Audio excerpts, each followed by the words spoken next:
ಪಾರ್ಕ್ಗೆ ಹೋಗ್ಬೇಕಾ?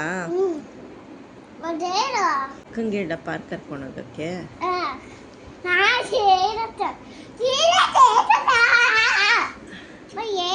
ಪಾರ್ಕ್ ಹೋಗ್ಬಿಟ್ಟು ಆಮೇಲೆ ಎಲ್ಲೋಗಿ ಬರ್ತೀಯಾ? ಎಲ್ಲೋಗಿ ಬರ್ತೀಯಾ? ಎಳ್ನೀರು ಕುಡಿಯಕ್ಕ?